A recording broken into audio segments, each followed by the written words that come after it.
Kedengaran suara saya?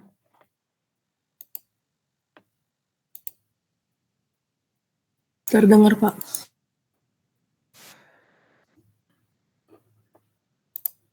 Eee, kita langsung saja mulai ya. Jadi, kita lanjutkan perkuliahan kita yang lalu, tapi sebelum kita lanjut, saya ingin berdiskusi ke kalian atau ingin menanyakan ke kalian, kira-kira hal apa yang belum kalian pahami, materi apa yang belum kalian pahami dari sistem struktur, bangunan berlantai sedang ini? Atau apa yang ingin kalian ketahui lebih, yang kalian anggap kurang, yang ingin kalian pahami lebih jauh tentang, struktur bangunan pada bangunan berlantai sedang?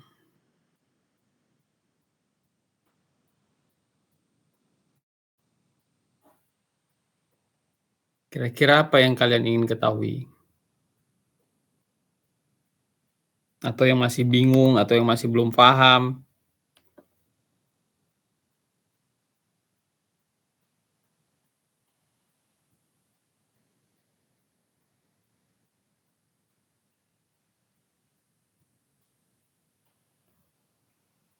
Udah paham semua?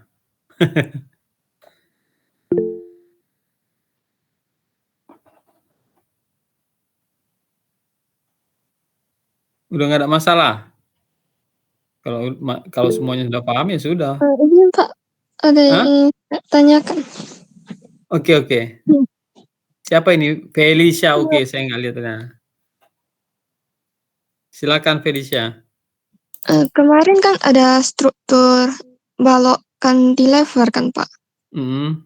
Itu kan, baloknya itu muncul, keluar bangunan, kemudian di atasnya, berdiri ada dinding. Mhm. Gimana kalau, antara balok ujung dengan dinding tersebut, itu fasad bangunannya melengkung, Pak, melengkung ke dalam? Oke, boleh seperti ini. Jadi kalau kita mau, sama seperti baju, baju itu terbentuk strukturnya karena adanya pola, ya kan? Artinya outline-nya, ada outline. Begitu juga dengan bangunan, ada outline-nya. Nah, outline-nya itu biasanya berupa dinding paling luar atau fasadnya. Ya, dinding paling luar atau, fasadnya. Nah, kalau kita merencanakan fasad yang seperti kamu tanyakan tadi melengkung, kemudian ada cantilever-nya, maka kita buat dulu pola melengkungnya bagaimana. Jika pola melengkungnya itu misalnya round-nya ke dalam misalnya.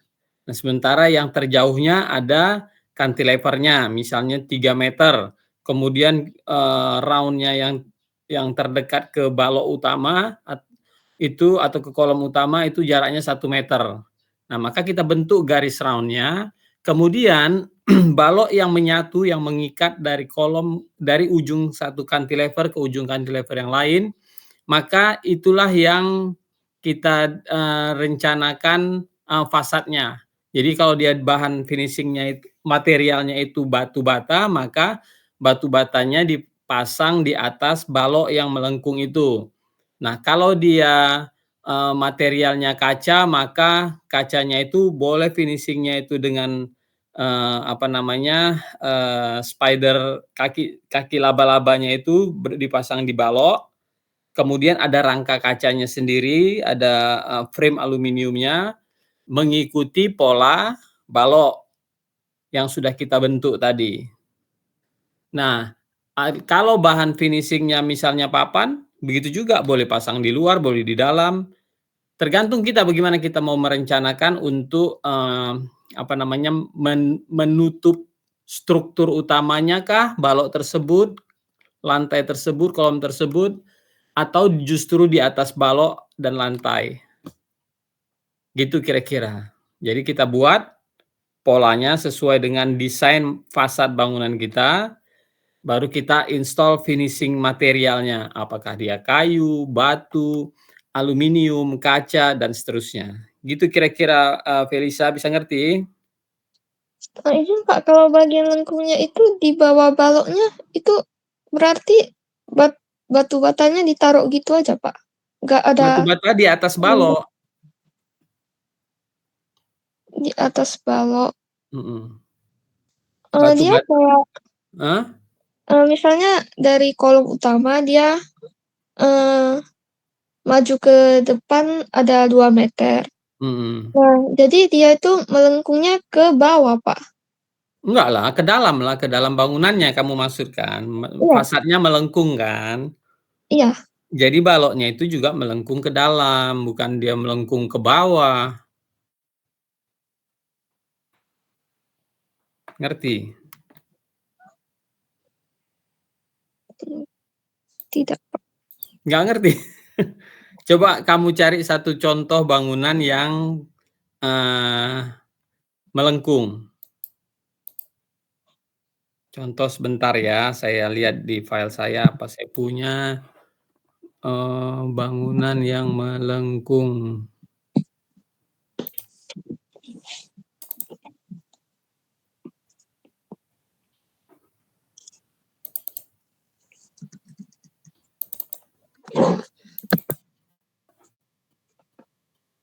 Nah, ini saya ambil contoh, ini melengkung nih, melingkar, bukan hanya melengkung, melingkar. Ini bangunannya adalah menara pengawas Bandara Kuala Namu. Bentar ya, saya share ke kalian.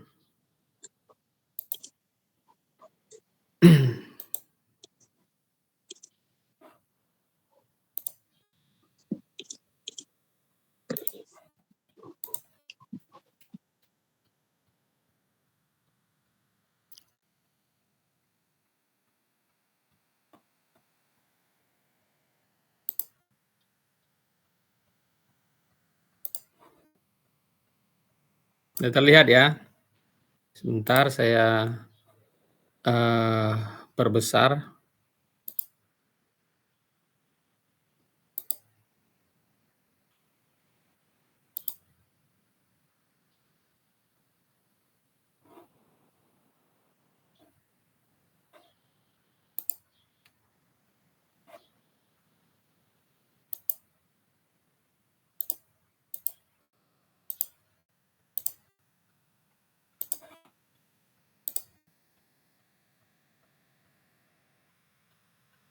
Kenapa nggak terbuka? Bentar ya. Oke ini. Nah ini denah lantainya.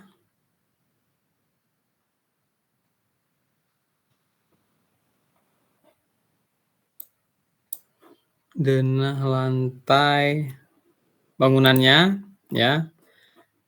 Kemudian ini bahagian atasnya yang mulai melengkung, dasarnya tadi base-nya dia, tidak melengkung, tetapi, di atasnya dia melengkung, ini.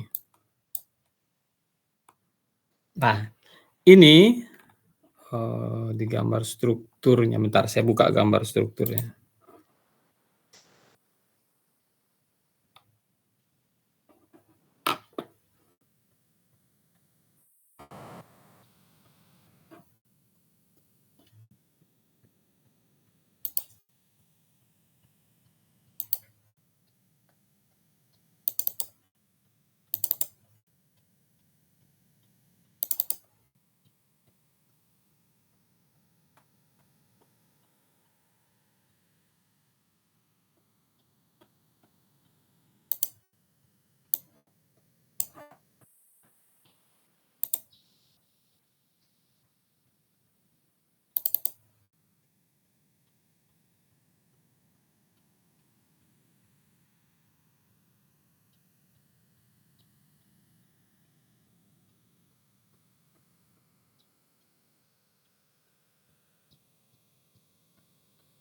Ini ya, sebentar saya share.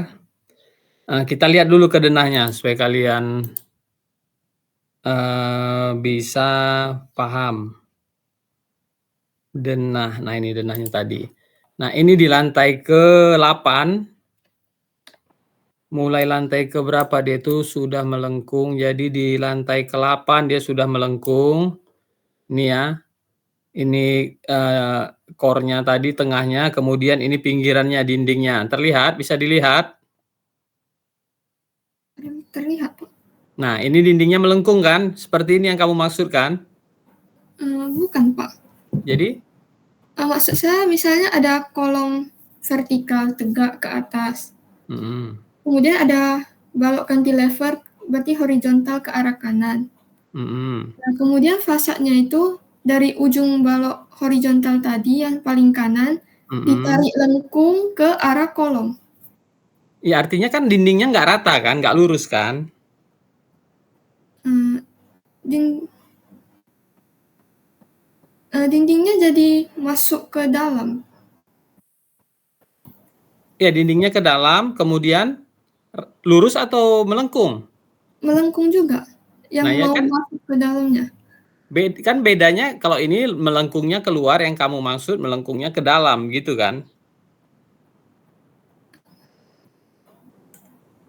Ya, Eee bisa kamu kasih contoh? Coba buat contoh, share dulu. Saya izin share screen ya, Pak. Ya silakan kamu share dulu biar saya bisa nangkap apa yang kamu maksud.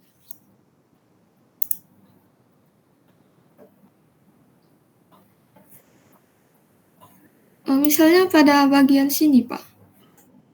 Ini Heeh, yang jadi mananya yang melengkung kamu maksud itu? Itu kan ininya, cantilever misalnya. ya ininya yang lengkung, Oh bagian begitu. Nah ya, kalau begitu itu biasanya hanya finishing. Itu tidak, kalau dia ini kan cantilever nih, nah ini finishing, nggak mungkin baloknya dibuat melengkung sepanjang ini untuk sebesar ini. Untuk apa?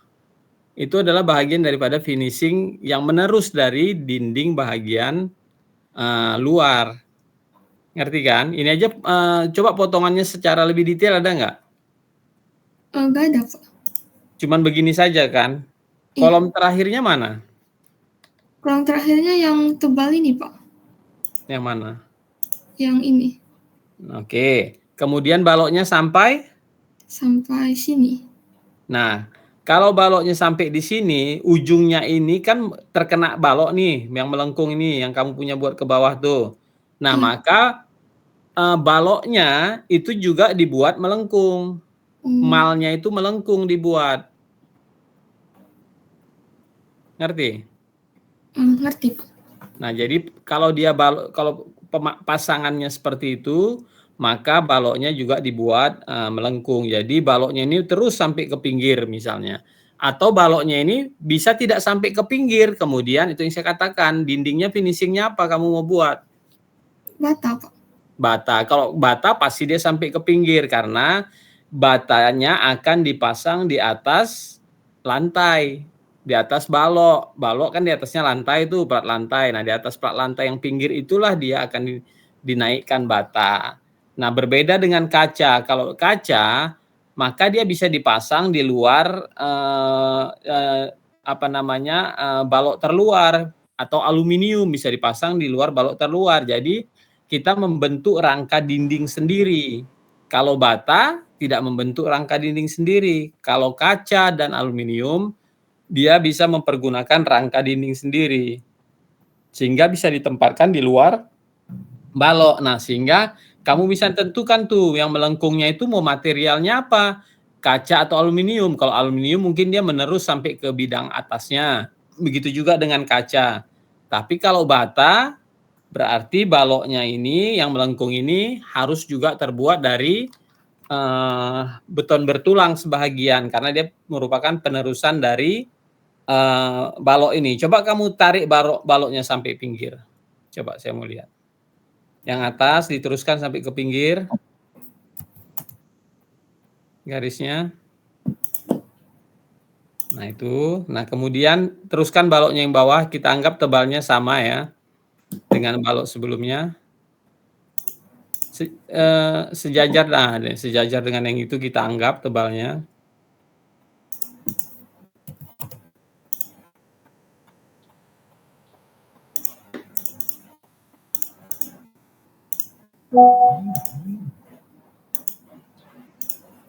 Nah, itu kan bawahnya ini oke, berarti ujung yang ini yang melengkung sampai batas balok kamu buat melengkung, tetapi bawahnya ini gimana, ya kan? Ini masih ada melengkung, kalau kamu mau buat tutup dia finishing materialnya apa nih di bawahnya? Plafonnya? Plafon gipsum, Pak. Gipsum, kalau gipsum di luar gimana? Kena hujan tahan nggak? Enggak. Nggak tahan, jadi nggak mungkin kamu buat bahannya gipsum. Harus kamu buat material yang tahan terhadap cuaca. Karena ini dia terbuka seperti ini, lain kalau dia tertutup, terlindung. Nah, biasanya kalau kamu mau buat melengkung, tapi kamu mau buat, balok mau buat finishing, plafonnya itu gipsum, maka ini kamu balok yang ujung ini kamu perbesar nih. Pakai namanya istilahnya mungkin, janggutan atau, apa namanya, lebih tebal ke bawah. Jadi sampai batas ujung yang melengkung ini, coba kamu gambar ujung yang paling melengkung ketemu dengan garis plafon. Gini, Pak. Enggak, yang di sini, yang di ketemu pertemuan yang melengkung dengan garis plafon. Nah, itu situ. Nah, ini sudutnya, pertemuannya itu. Nah, itu. Nah, pertemuan garisnya itu, kamu tarik ke atas.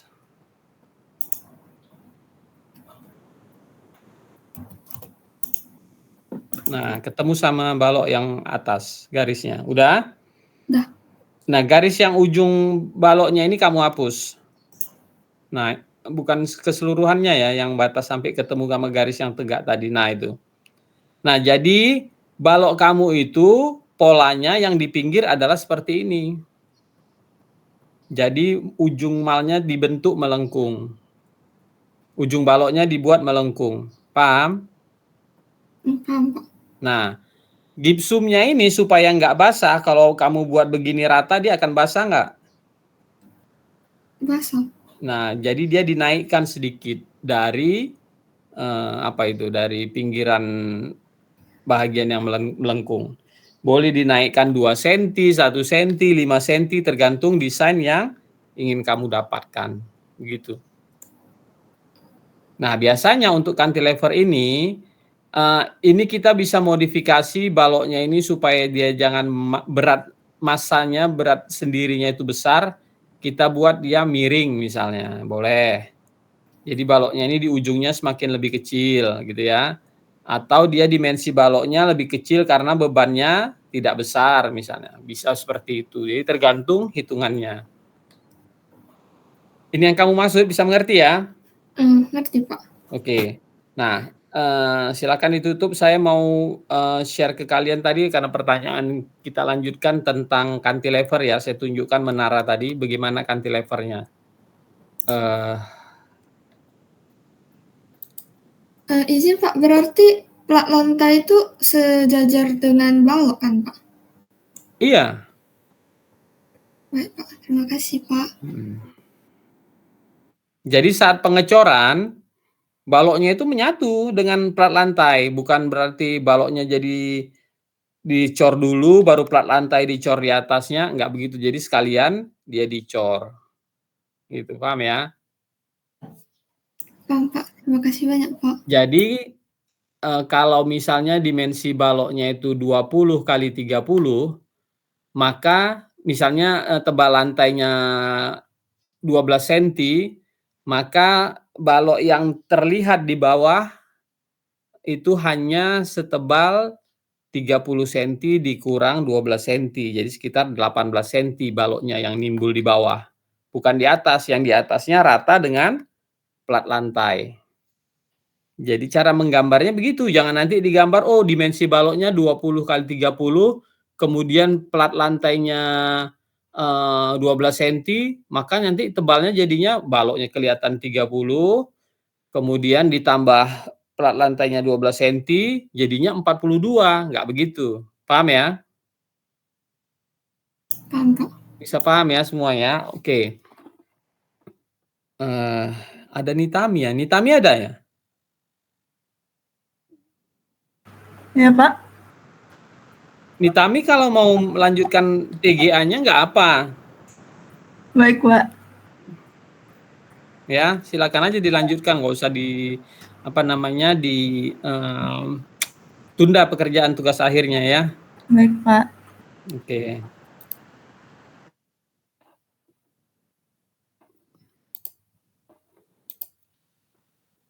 Saya share tadi yang menara ya.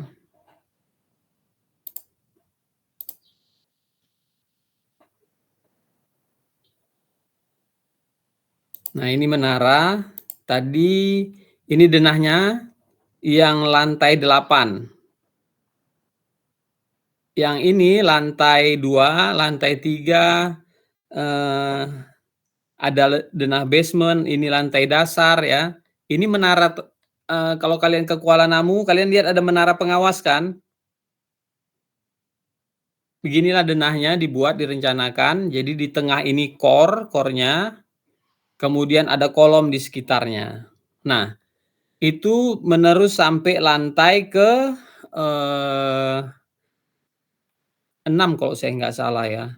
Lantai ke 7 dan 8 dia sudah masuk ke bentuk denah yang membulat. Jadi di dasarnya dia denahnya segi segi 1, 2, 3, 4, 8 ya, segi 8, atasnya melingkar. Nah, core di tengahnya itu kan menerus nih sampai atas. Nah, di lantai 8 ini tidak ada kolom. Coba kalian perhatikan, ada kolom nggak di pinggirnya? Tidak ada.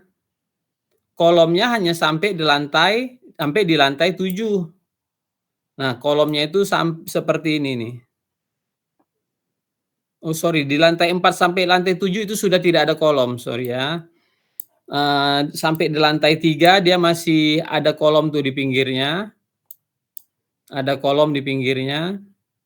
Tetapi mulai di lantai 4 sampai lantai 8, 9 tower, ujung towernya itu tidak pakai kolom lagi di tengahnya. Jadi hanya core di tengah.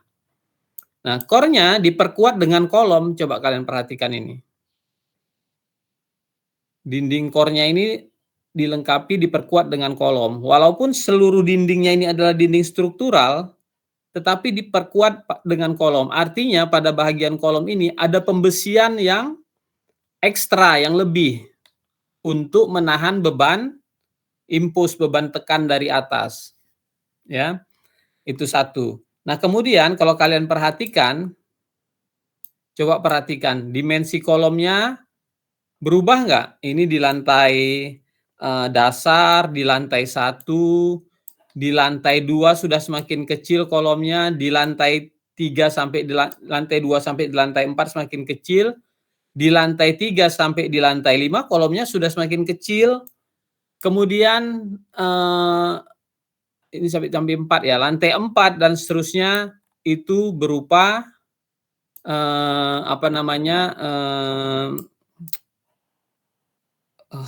core, hanya memakai core. Ya, ini dia contohnya. Nah, jadi kalau kita perhatikan di sini ada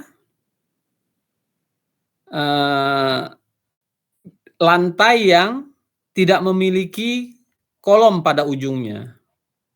Nah, inilah lantai yang tercantilever atau lantai yang menggantung. Sampai di sini bisa paham dulu secara denahnya, sudah paham ya dari denahnya ya? Oke. Nah, apa bedanya denah di lantai 7 ini? Di lantai 7 dia tidak memiliki lantai yang tercantilever. Jadi di lantai 4 sampai di lantai 7 tidak ada lantai yang tercantilever dan tidak ada bukaan di dinding core-nya ini, semuanya tertutup. Nah, tetapi di lantai 8, nah ini ada lantai yang tercantilever. Sehingga ada bukaan, dinding core-nya ini ada bukaan.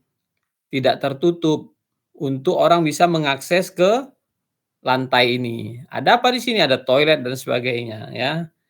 Untuk pengawasan, untuk maintenance, dan ini dibuat lantai cantilever. Nah, sekarang kita lihat strukturnya. Bagaimana strukturnya? Sebentar saya share.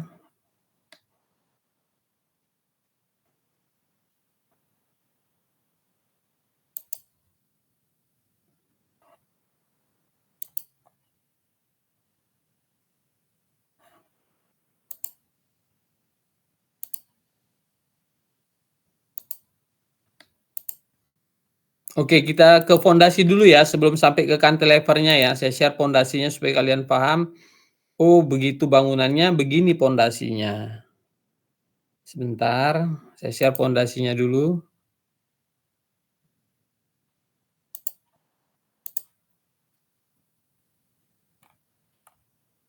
Sorry, bukan fondasi, itu gambar.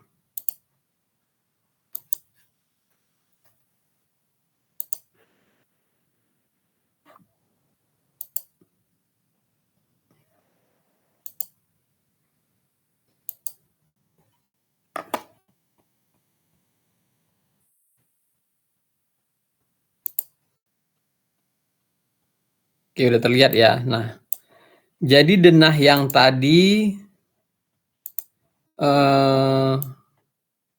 kalian lihat yang segi 8 tadi, ini struktur pondasinya. Yang core, coba perhatikan pakai pondasi ini, tiang pancang ini, detail tulangan solid pile ini. Nah, jadi yang banyak yang rapat di tengah itu pondasinya tiang pancang. Nah, kenapa? Karena di situ mempergunakan dinding yang masif, dinding struktural, ya bebannya besar di situ, terpusat di pondasi di core tersebut. Nah, pondasinya mempergunakan pancang. Ini yang kalian lihat di sebelah kanan ini. Ini. Seberapa dalam tuh pancangnya? Sampai 13 meter panjang pancangnya itu, kedalamannya. Kenapa? Karena kedalaman tanah kerasnya letaknya jauh di bawah. Ya, ini dia filenya. Tuh, ini bacanya sampai tanah keras. Jadi kalau di pile terus di apa namanya di hammer, setelah dia berhenti kena tanah keras maka stop sampai di situ pondasinya. Nah, kemudian ini ada purnya juga itu dicetak sebagai batas atas dari sebagai kepala dari tiang pancangnya, ya. Nah, jadi pondasinya adalah seperti ini. Oke, bisa paham ya. Jadi coba perhatikan. Kolom yang besar tadi yang di luar itu mempergunakan pondasi pancang juga. Di mana pancangnya dipasang? Di pinggir ini. Kolomnya di tengah, ini letak pancangnya. Nah, kemudian pancang itu, kolom tersebut menumpu di atas pur yang besar, yang tebal. Ya, jadi bukan kolomnya itu tepat berdiri di atas tiang pancangnya, tidak. Tapi di atas purnya. Bagaimana dia dibuat? Nih, seperti ini tadi. Ini contoh ya. Nih. Detailnya. Ini pondasi pancangnya tadi. Kemudian inilah purnya yang petanya itu kalian lihat tadi di gambar. Kemudian di atas purnya itulah berdiri kolom yang bulat. Sampai di sini bisa paham ya gimana ya sistem pondasi. Untuk contohnya ini adalah tiang pancang. Paham? Bisa paham? Paham, Pak. Oke, sekarang kita lihat bagaimana lantai yang tercantilever itu, ya. Jadi pondasinya kita udah tahu, denahnya sudah tahu, pondasinya sudah tahu. Sekarang kita mau lihat yang tercantilever.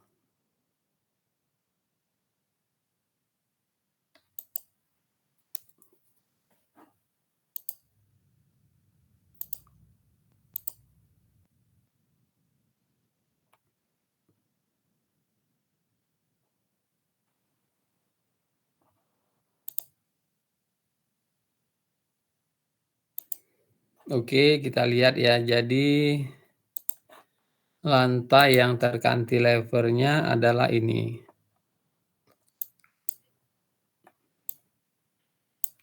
Nih. Ini tadi core-nya. Dinding ini coba perhatikan gambarnya. Gambarnya adalah dinding struktural dengan pembesian. Ya, kemudian dia ada cantilevernya. Lantai yang tercantilever. Bisa lihat ya, nggak ada kolom tuh di ujungnya.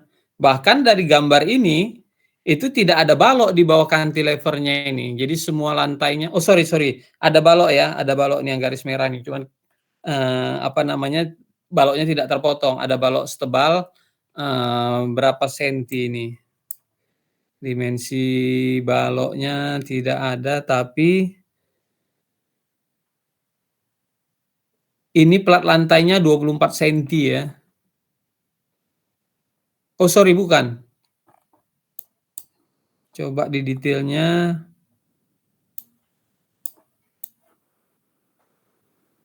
Nggak ada gambar detail ininya, plat lantainya ya. Yang ada detail dinding lift. Nah ini dinding lift. Dinding liftnya terbuat dari dinding struktural, tebalnya 20 cm. Ya, tebalnya 20 cm ini. Dengan perkuatan kolom pada sudut-sudutnya. Nah, cantilevernya itu ini yang tadi yang saya maksud. Ya, ini cantilevernya. Bisa ngerti ya semua ya, bahwa bisa kita membuat cantilever bentuknya melengkung, bentuknya zigzag, bentuknya apapun bisa dibuat, karena tinggal bagaimana kita memilih material yang tepat untuk finishingnya, untuk mendapatkan gagasan ataupun konsep bentuk massa yang sudah kita rencanakan. Ya, sampai di sini bisa mengerti? Semuanya bisa ngerti ya? Ada yang ingin ditanyakan? Saya Pak izin bertanya Pak. Silakan. Kalau misalkan dindingnya itu dinding bata yang dibuat berputar gitu, gimana cara pasangnya nanti ya Pak? Itu kan kata Bapak kan dinding yang menara core-nya itu kan kolom pakai dinding struktur Pak. Kalau Ya. misalnya dindingnya itu dari bata itu cara masang gimana Pak? Kan soalnya bata itu kan kotak gitu. Mm-mm. Nah, jadi kalau kita mau buat melengkung mempergunakan bata, tentu saja kita menyusunnya juga arahnya melengkung, tapi tidak akan dapat bulat 100%. Biasanya kita akan memfinishingnya. Itu seperti ini, bentar ya.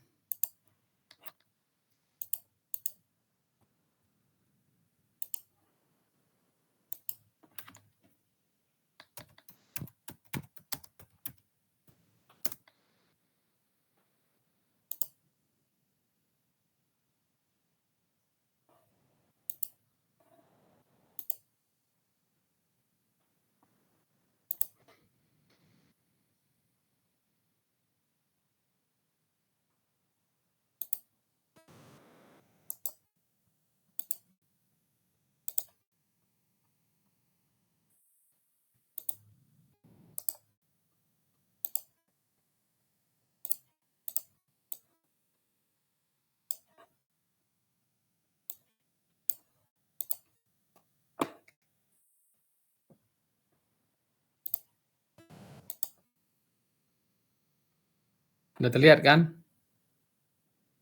Sudah? Belum? Bentar.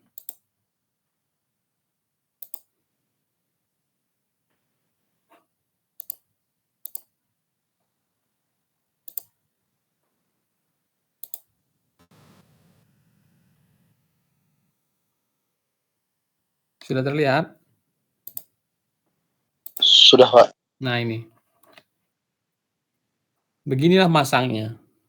Dia tidak pasti persis 100% bulat halus, tapi tentu saja ada sudut-sudut batu bata. Bisa? Gini yang kamu maksud kan? Iya Pak. Oke. Jadi masangnya juga membentuk mal yang bulat. Ada pertanyaan lain? Sejauh ini cukup jelas Pak. Oke. Selanjutnya, ada yang ingin ditanyakan?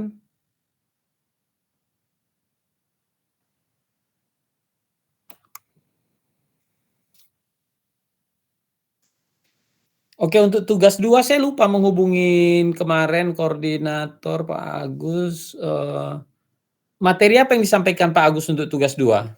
Kalian ada tahu? Pak Agus nggak ngajar di Tekbang Sedang, Pak. Oke. Pak Nofrial ya? Kalau dari Pak Nofrial sendiri belum ada kabar dari itu sih, Pak. Mungkin komtingnya tahu, Pak. Atau beginilah, untuk tugas yang kedua ini, saya minta kalian menggambar satu fungsi bangunan berlantai sedang, apa saja fungsinya boleh, kalian cari sendiri, kalian gambar dari mulai denah, tampak, potongan, pondasi dan detail, semuanya secara manual. Ya, denah, tampak, potongan, dan detail struktur. Itu aja yang saya minta. Semuanya digambar secara manual dan dikumpul saat ujian akhir semester.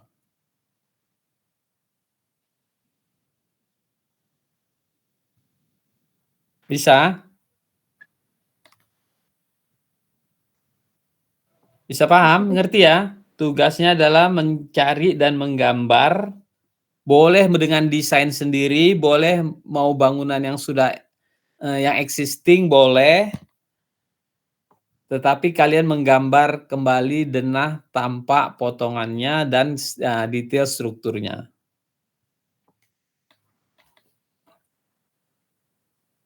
Pak, izin bertanya, Pak. Ya, silakan Pak Is. Untuk skala dan keluaran kertasnya ukuran berapa ya, Pak? Untuk presentasinya semuanya dibuat di ukuran A2.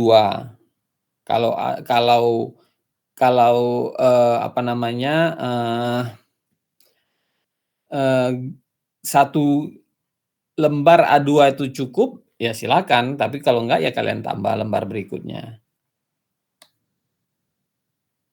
Skala gambarnya adalah sesuai dengan besar bangunan. Jadi kalau misalnya bangunannya dibuat di skala 100 bisa terbaca dengan jelas, maka dibuat 100. Kalau 100 tidak terbaca dengan jelas, dibuat 150. Kalau 1200 tidak terbaca dengan jelas, dibuat skala 100. Begitu. Jadi kalian yang menentukan sendiri skala terbaik untuk gambar yang kalian rencanakan.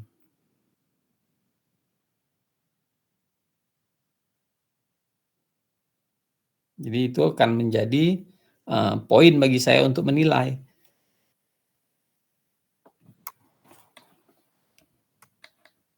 Gitu Faiz. Baik, Pak.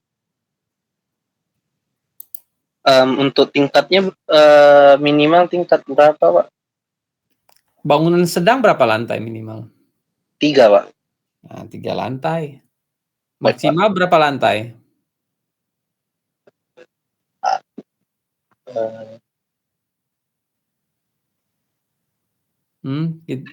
Jangan sampai dia masuk kira-kira kategori high rise building. Jadi mungkin kita batasi sajalah 3 sampai 5 lantai atau 6 lantai masih boleh ya.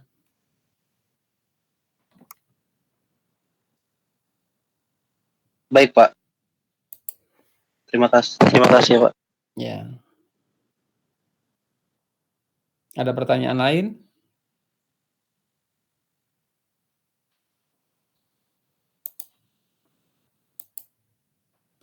Oke, kalau tidak ada mengenai pondasi semuanya sudah paham, masih ada yang kebingungan?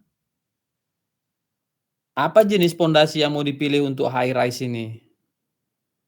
Untuk mid rise ini. Ada yang kebingungan masih?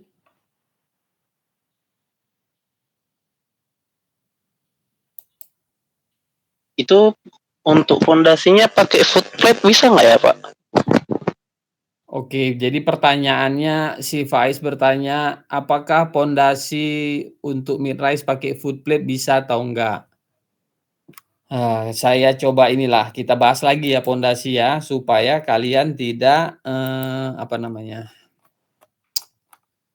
tidak, bingung, tidak ragu, bukan hanya untuk, untuk bangunan low rise, mid rise, atau, eee eee eee, apa namanya, bentang lebar, long span building.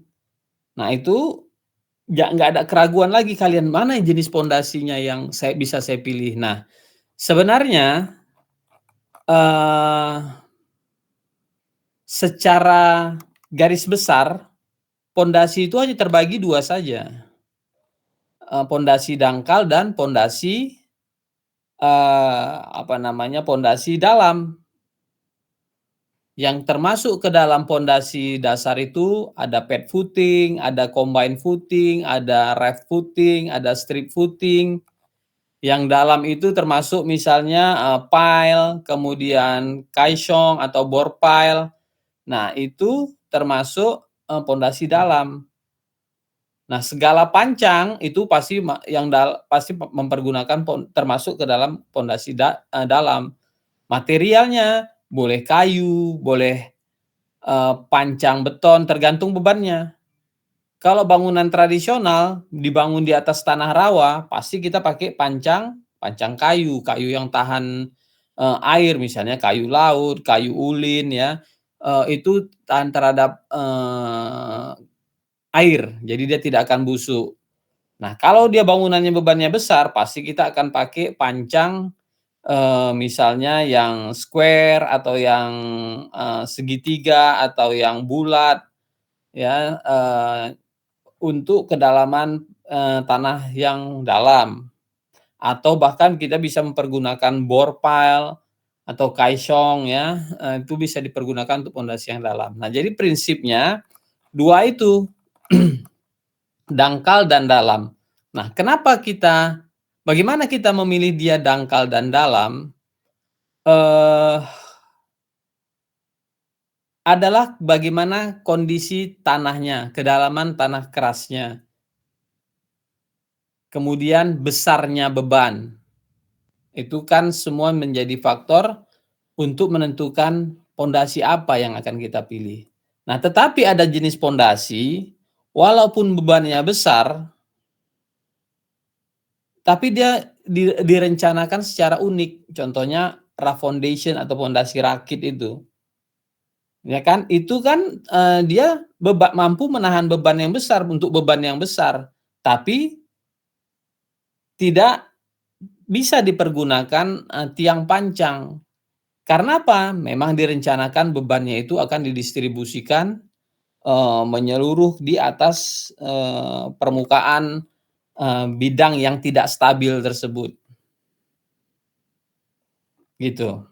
Nah, jadi pertanyaan tadi, apakah pad footing atau combine footing itu tergantung, beban dan kedalaman, ya. Nah, kalau bangunannya sederhana, rumah tinggal, hanya 2, 3 lantai, itu masih bisa mempergunakan, pad footing atau pondasi telapak atau pondasi cakar ayam dibilang orang gitu ya. Nah, saya coba, share lagi materi kemarin udah saya ini ya, udah kita bahas ya? Tentang beberapa materi struktur itu. Entar.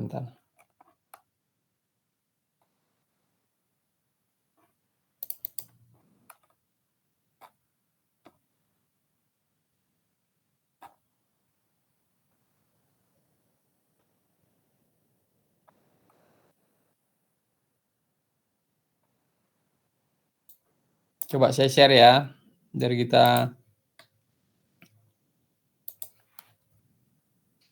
lihat lagi.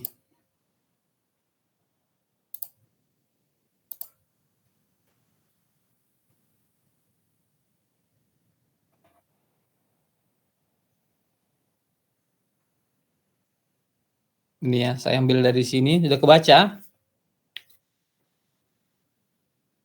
Nah, ini yang saya jelaskan tadi, ada nggak di sini? Sebentar.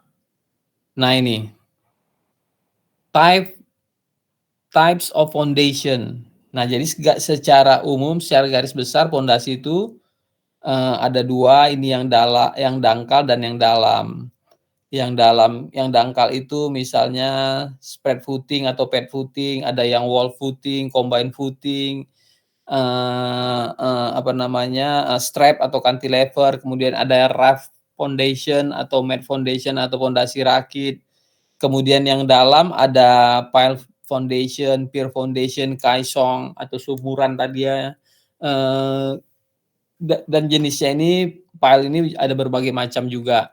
Nah, kita lihat yang pondasi dangkal itu, ini yang pad footing itu ya. Ini. Jadi dia simple, sederhana. Nah, kemudian ada spread footing, ada wall footing atau strip footing. Kalau yang sangkar ini bisa terpisah-pisah, yang pad footing ini ada yang single, ada yang double, bisa ada yang 3, ada yang seterusnya. Ya, ini ada yang strip footing, ini yang seperti ini bentuknya. Kemudian kalau udah pakai strip footing, kita masih perlu ini enggak? Masih perlu slough enggak?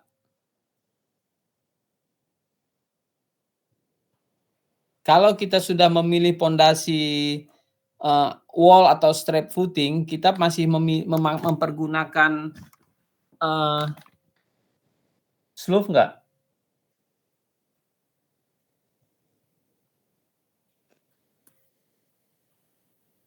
Kira-kira ada yang bisa beri jawaban? Nggak perlu ya, Pak? Nggak perlu.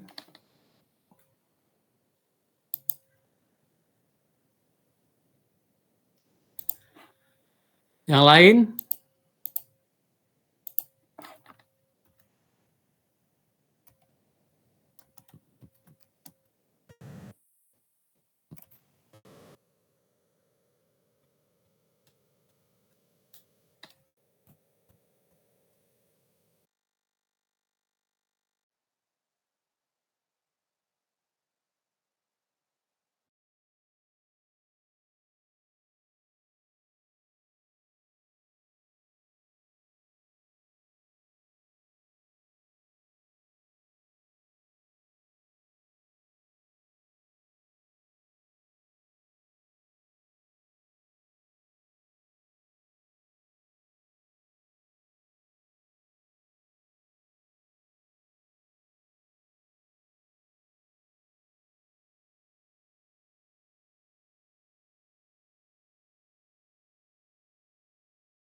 Terkeluar saya tadi ya? Iya, Pak. Oke, tadi pertanyaannya, apakah kalau kita sudah pilih wall atau strip footing, kita masih memerlukan slough atau tidak? Tadi siapa yang menjawab? Saya, Pak. Faiz tadi menjawab apa? Tidak perlu, Pak. Tidak perlu. Oke, kita sekarang lihat ilustrasi ini. Nah, belum terlihat gambarnya ini. Secara struktur, ya, pad footing itu strip footing atau wall footing itu direncanakan seperti ini sistem strukturnya. Ini apa namanya, tampilan desainnya, ini strukturnya. Jadi artinya antar kolom itu sudah memiliki pengikat berupa balok yang menerus. Nah, sehingga tidak diperlukan lagi slough untuk pondasi yang strip atau wall footing ini. Gitu ya. Nah, kemudian kita kembali lagi tadi ya. Pak, itu berarti slough ya Pak? Slough-nya itu antar dua pondasi aja tuh semuanya terhubung Pak? Semua kolom itu, semua dindingnya, semua kolomnya terhubung dengan strip seperti itu. Atau wall seperti itu.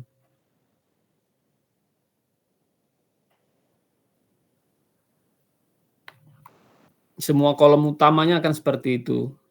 Jadi di atas balok yang kalian lihat itulah nanti langsung dipasang dinding. Jadi dia tidak ada slough lagi di atasnya yang menggantung, tapi dia menerus dari satu pondasi ke pondasi selanjutnya. Begitu.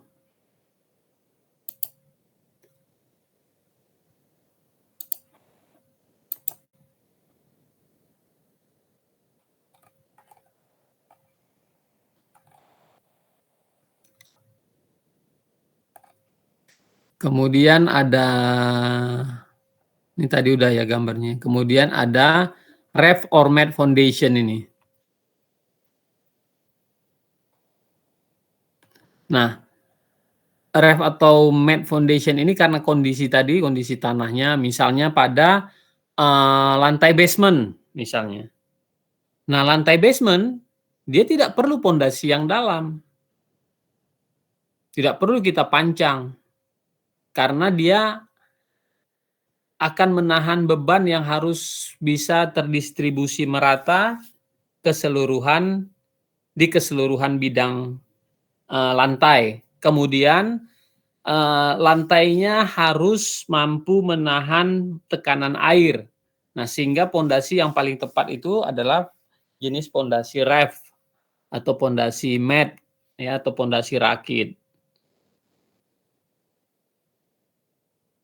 Nah, prinsipnya sama seperti ini apa namanya, kapal laut atau rakit, memang betul-betul rakit yang kalian bisa lihat di sungai itu.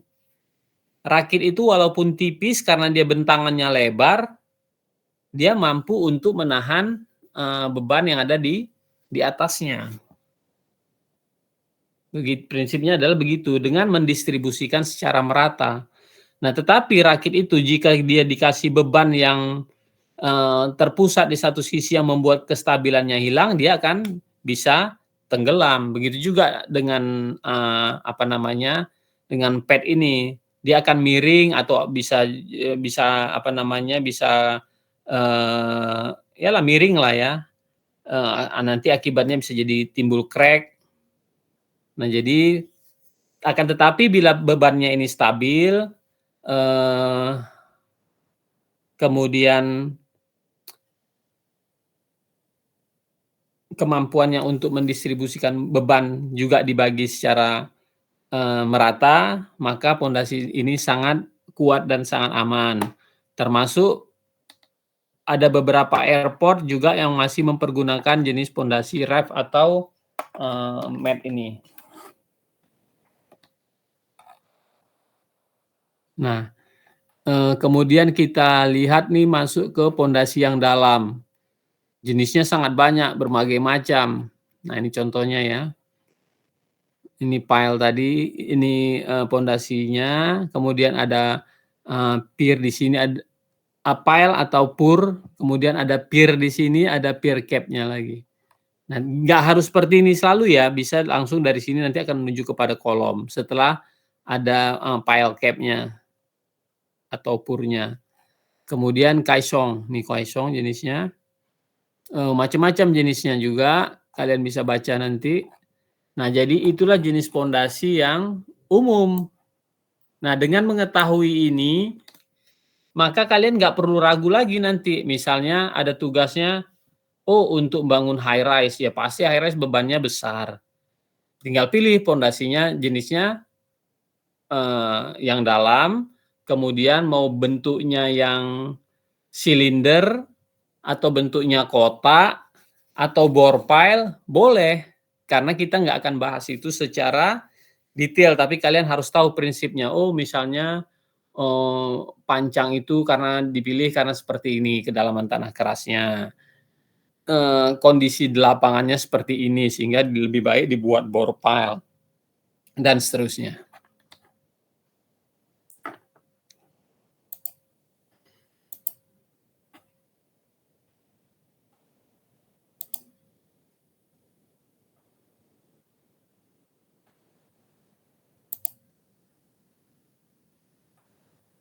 Oke, ada pertanyaan lagi? Saya rasa cukup lah ya untuk yang pondasi ini. Tadi dindingnya sudah. Sebenarnya secara materi kalian sudah tahu, tetapi saya ingin mungkin kita bahas melalui diskusi seperti ini supaya lebih detail sesuai dengan apa yang kalian butuhkan. Itu maksud saya. Makanya saya bertanya ke kalian, apa yang ingin kalian ketahui atau ingin kalian yang kalian anggap kalian kurang paham? Masih ada kira-kira yang ingin dibahas?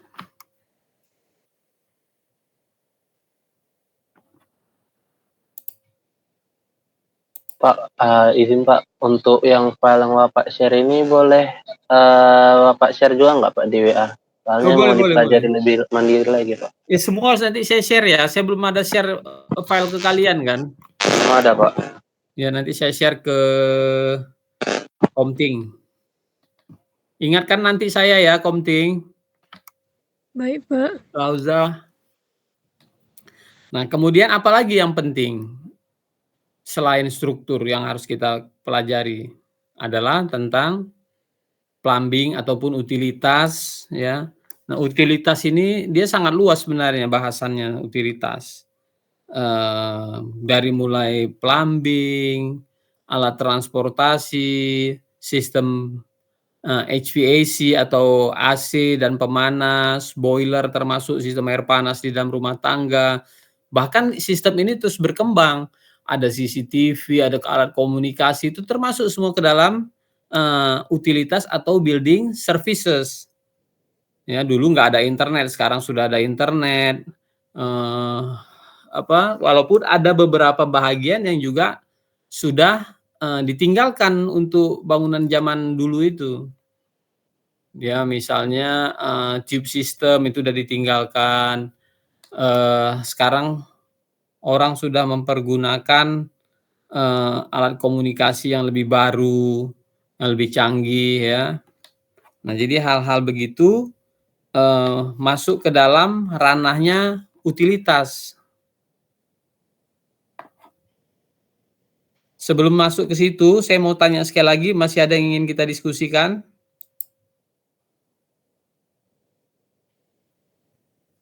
Yang berkaitan dengan struktur.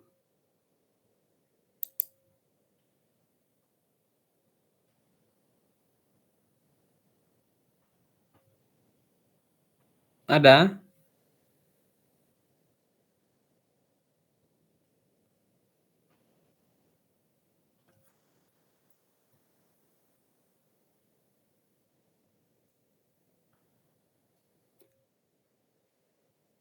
Tidak ada, kita masuk ke utilitas ya. Oke, ini jadi semua itu berkaitan, kenapa penting utilitas dalam sebuah bangunan?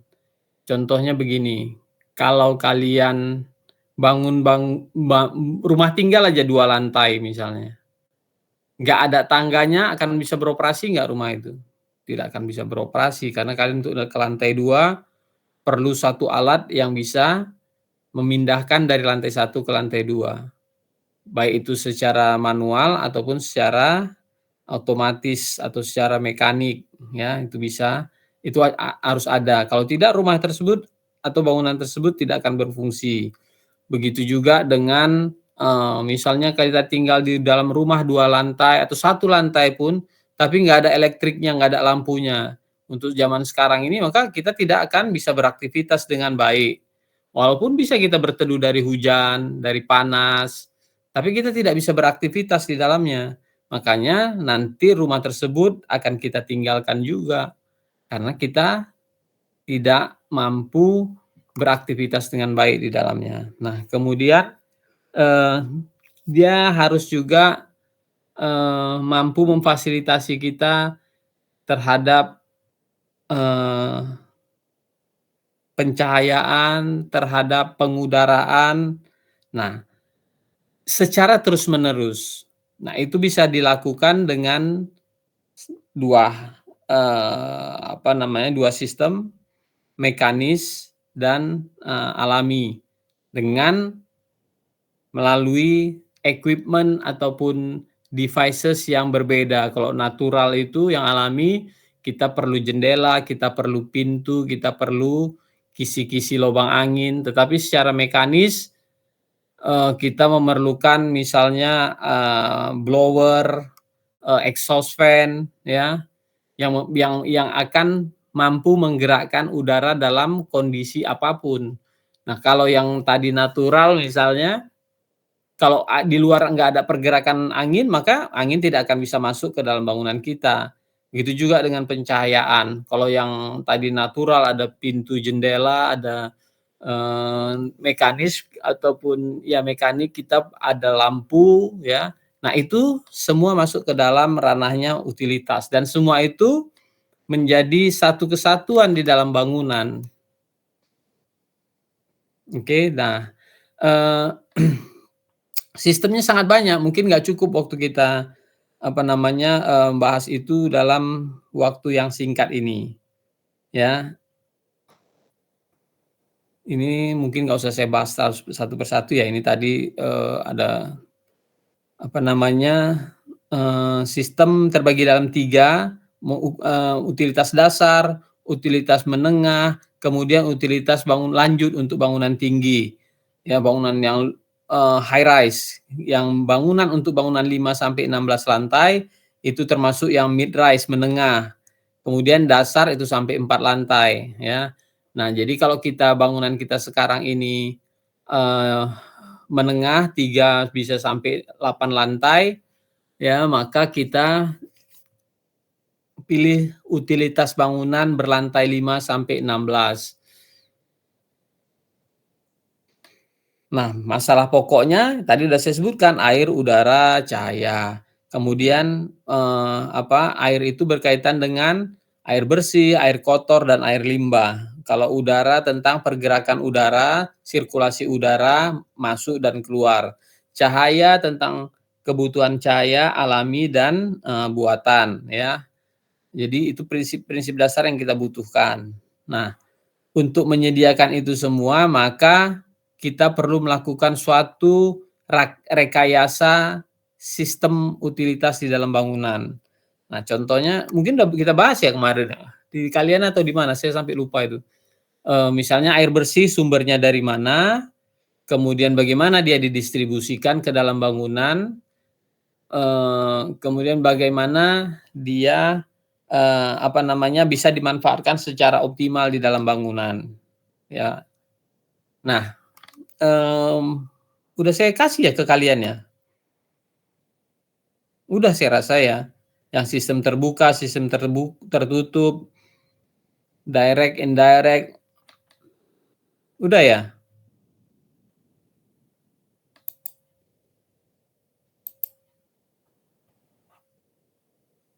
Ya udah pernah saya berikan itu. Dengan sistem, tangki tekan, dengan, tangki bawah, tangki atas, ya, udah saya berikan itu ya. Nah itu, kita pertimbangkan bagaimana penempatannya di dalam bangunan. Nah, berkaitan dengan penempatannya di dalam bangunan, pertama kita harus kelompokkan dia berdasarkan,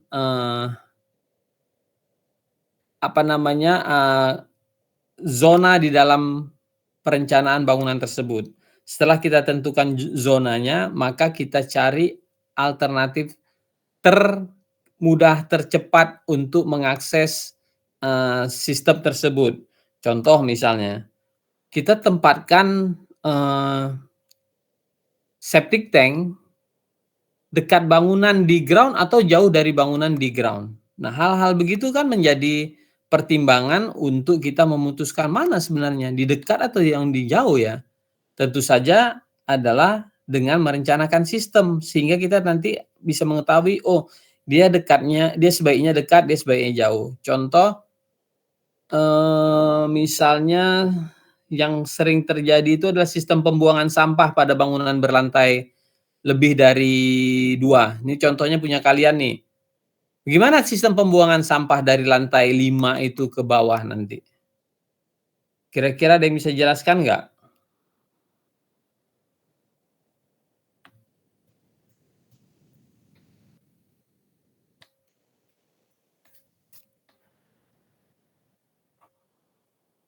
Nah, jadi ada beberapa teknik, bisa secara manual sampah itu dibawa ke bawah melalui tangga, atau melalui lift, atau dengan satu sistem yang lebih baik ialah dengan shaft sampah, atau itu biasa disebut garbage chute. Ya, jadi dia bukan hanya sekedar shaft yang bolong dari atas sampai ke bawah, enggak, tetapi ada sistem mekanis tertentu yang mengatur mana satu yang akan bekerja. Jadi ada pintu, ada pembersih, ada anti apinya untuk membuat shaft sampah ini bisa beroperasi dengan baik. Nah, contoh itu.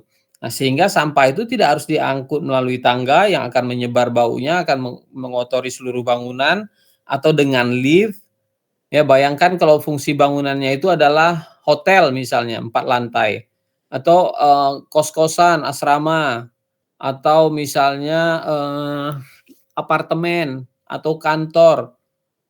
Kan sangat susah orang untuk mendistribusikan sampah turun dari lantai 5 hanya untuk sekedar membuang sampah ke lantai 1. Maka dibuat sistem. Oh, sampah itu dikumpul dulu di setiap unit. Dari setiap unit dibuang melalui apa? Melalui trash bin, garbage chute, kemudian dikumpul di bawah. Dari bawah baru dibawa ke tempat pengumpulan akhir di site misalnya. Nah, kalau tempat pengumpulan akhir di site pasti dia tidak boleh terbuka ke area publik, dia harus tertutup pada area service.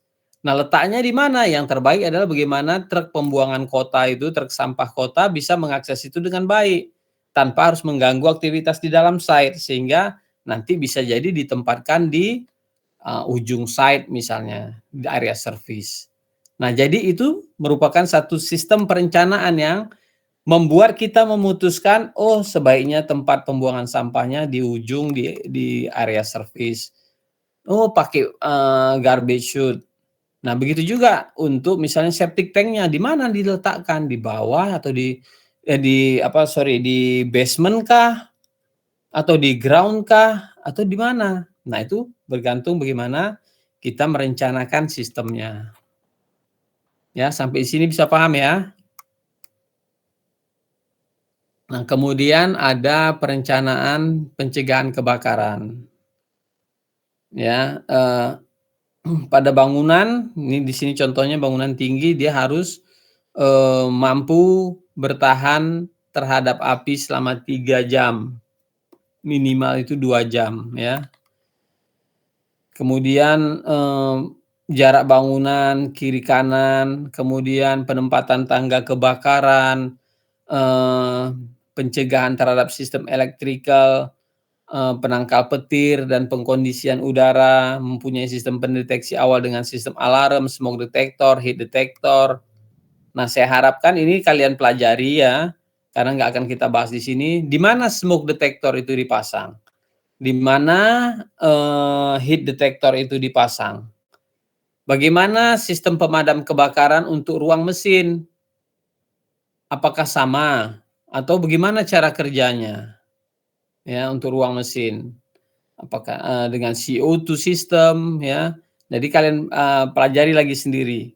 Kemudian memiliki kontrol terhadap elevator, terhadap lift, terhadap travelator, terhadap eskalator, dan seterusnya. Artinya begini, bahwa misalnya saat terjadi kebakaran, semua sistem ini otomatis bisa dimatikan, yang bisa mengaktifkan hanya petugas pemadamnya misalnya. Yang bekerja hanya lift kebakaran misalnya. Nah, jadi itu harus direncanakan dari awal ya. Nah, kemudian harus tersedia sistem hidran secara manual dan otomatis.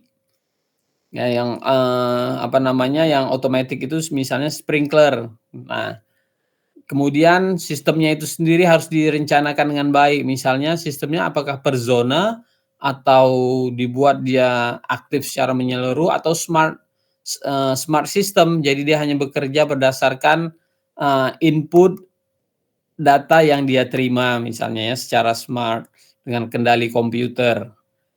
Oke, jadi itu contoh gimana kita merencanakan kebakaran. Nah, nanti kita lihat gambarnya gimana sih di gambar kerja ini semua. Nanti kita lihat. Nah, kemudian perancangan pengkondisian udara atau sistem penghawaan ya.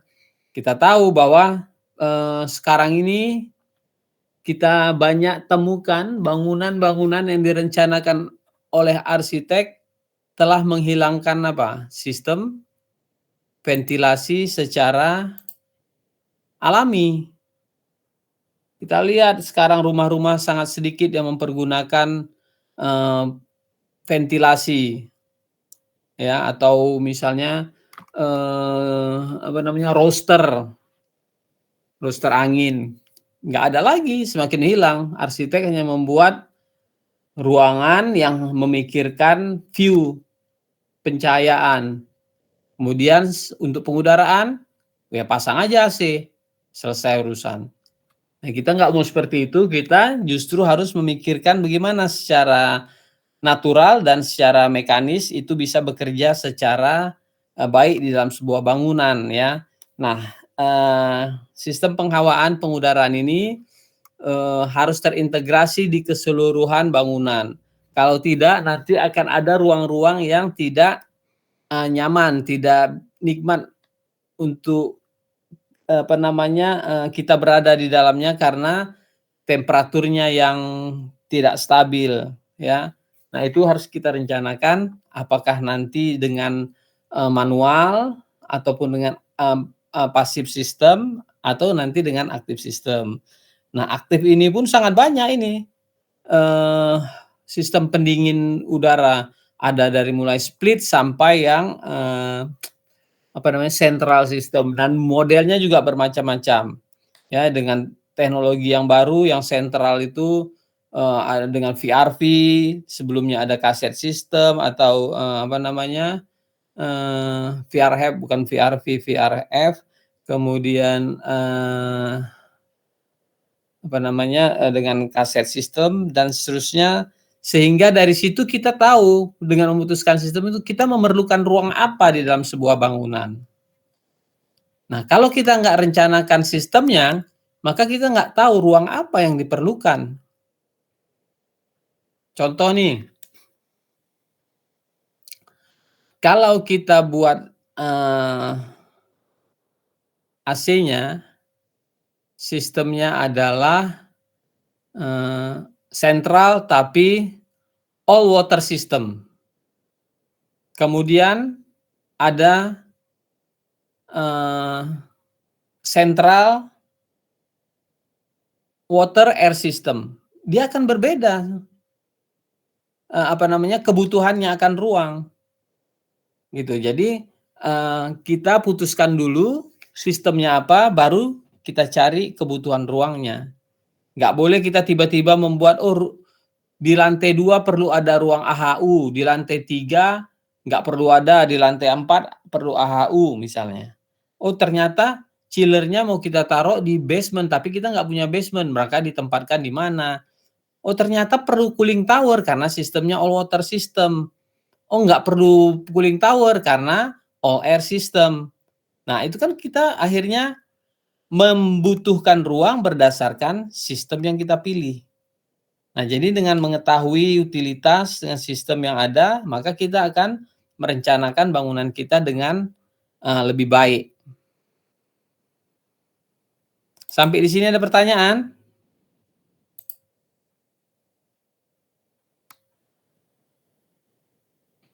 Tidak ada? Kalau tidak ada, kita lanjutkan ya.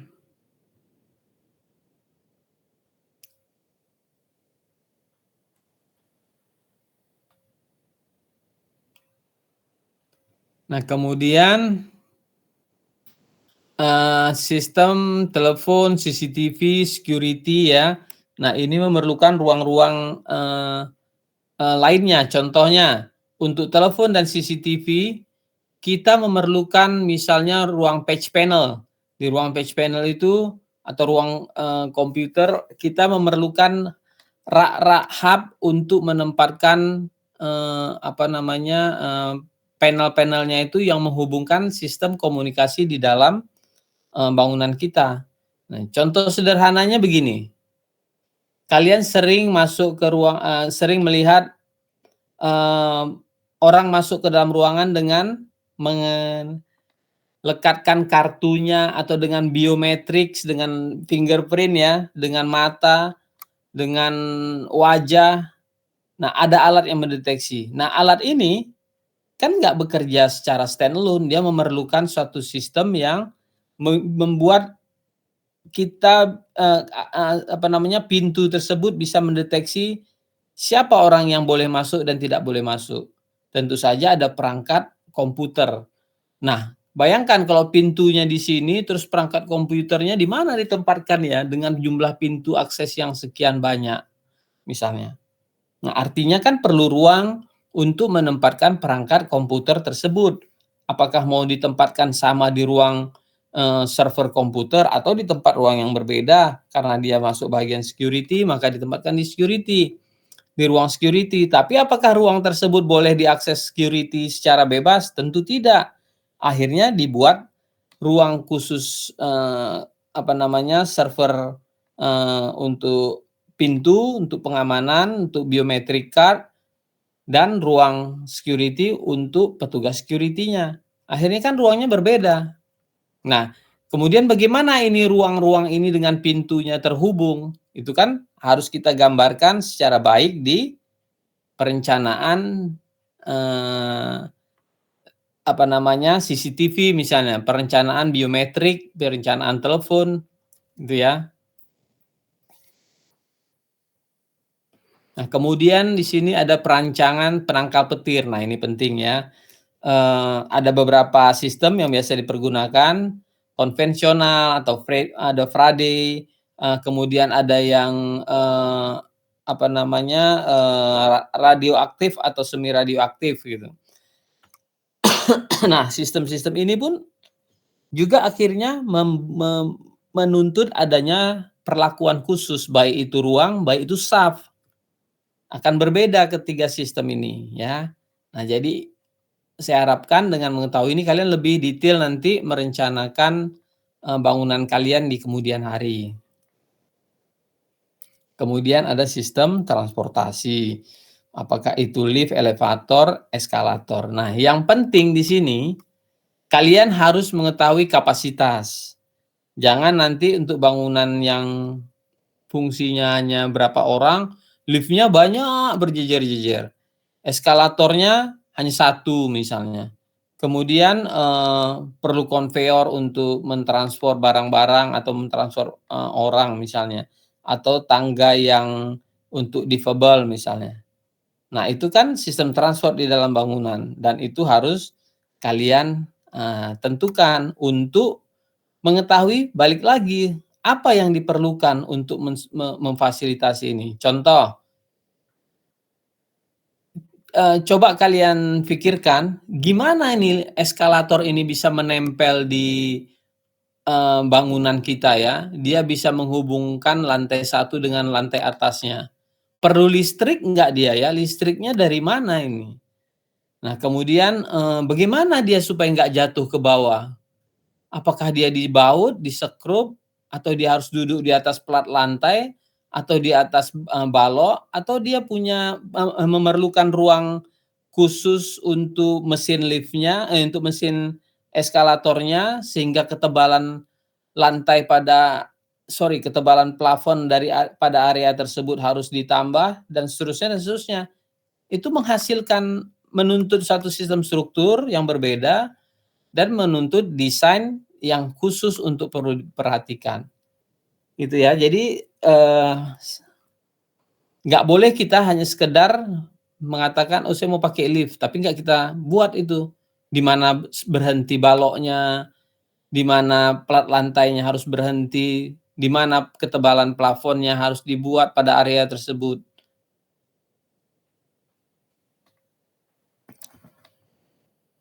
Ini jenis-jenis liftnya ya. Ini eskalator. Kemudian helipad. Nah, helipad ini untuk bangunan tinggi, tidak jarang pada bangunan rendah. Tapi bisa jadi bangunan dengan fungsi-fungsi tertentu untuk daerah-daerah remote atau kondisi area-area tertentu, dia tetap membutuhkan helipad walau bangunannya rendah. Ini contohnya. Nah, ini yang tadi saya katakan sistem pembuangan sampah, garbage chute. Nah, kemudian sistem maintenance. Ini yang sering kita lupakan. Oke, misalnya kalau bangunannya 1 lantai kita pakai tangga mudah diakses. Tapi begitu bangunan kita 3 sampai berapa lantai tadi, mid rise itu mungkin sampai 8 lantai, kita akan kesulitan melakukan maintenance pada ketinggian 5 lantai, 4 lantai. Nah, maka kita memerlukan suatu perencanaan lagi untuk sistem maintenance bangunannya, pembersihan dinding luarnya bagaimana, ya, pembersihan kacanya bagaimana, sehingga diperlukan misalnya di rooftopnya diperlukan rel untuk menggerakkan gondola, ya. Perlu pakai kren tuh nanti di situ karena harus diangkat ini. Nah, perencanaan ini harus sudah terlihat pada gambar kerja kita. Kalau enggak, orang nggak akan tahu bahwa di situ diperlukan ini, diperlukan rel, di situ akan dipasang hook, di situ akan dibuat storage, small storage misalnya. Itu ya, ini contohnya. Oke, itu pengantarnya untuk kira-kira kalian bisa membuka wawasan tentang utilitas. Ada pertanyaan?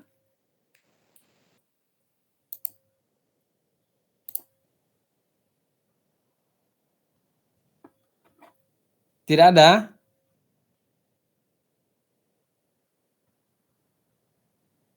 Baik, kalau sudah tidak ada pertanyaan, kita akhiri kuliah kita sampai di sini. Tugasnya sudah bisa mulai untuk dikerjakan. Jika ada pertanyaan nanti di luar berkaitan dengan tugas kita, silakan hubungi saya, boleh melalui Komting atau mau langsung juga boleh. Sampai di sini, selamat siang. Selamat siang, terima kasih Pak. Terima kasih.